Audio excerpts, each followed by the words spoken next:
चीन के राष्ट्रपति शी जिनपिंग 2 हफ्ते से गुमशुदा हैं। मई के अंत और जून की शुरुआत में उन्हें किसी भी सरकारी कार्यक्रम या मीटिंग में नहीं देखा गया है। यहाँ तक कि चीनी सरकार के ऑफिशियल माउथपीस पीपल्स डेली में भी उनके संदर्भ में कोई खबर नहीं छप रही है, जबकि इस न्यूज़पेपर में उनसे संबंधित खबरें भरी रहती थीं। इन दिनों जब वो गायब चल रहे हैं, इसी दौरान चीन की सत्तारूढ़ कम्युनिस्ट पार्टी के दूसरे बड़े नेताओं ने कई विदेशी मेहमानों की मेजबानी की, लेकिन शी जिनपिंग कहीं नजर नहीं आए। इससे चीन की राजनीतिक हलचल को लेकर कई सवाल उठ रहे हैं। क्या हो रहा बड़ा तख्तापलट?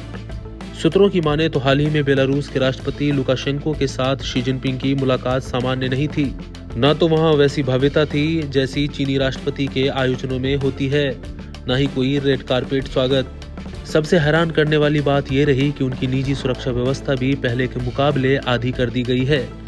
इसके साथ ही उनके पिता की समाधि को मिला आधिकारिक दर्जा भी समाप्त कर दिया गया है। ये घटनाएं इशारा करती हैं कि चीन की सियासत में कुछ बड़ा बदलाव हो रहा है। वहीं कई जानकार तख्तापलट होने की आशंका जता रहे हैं। झांग युक्सिया का नाम क्यों सुर्खियों में? चीन की सबसे ताकतवर संस्था है पीपल्स लिबरेशन आर्मी यानी पीएलए। पीएलए में एक बड़े अधिकारी हैं, उनका नाम है झांग युक्सिया।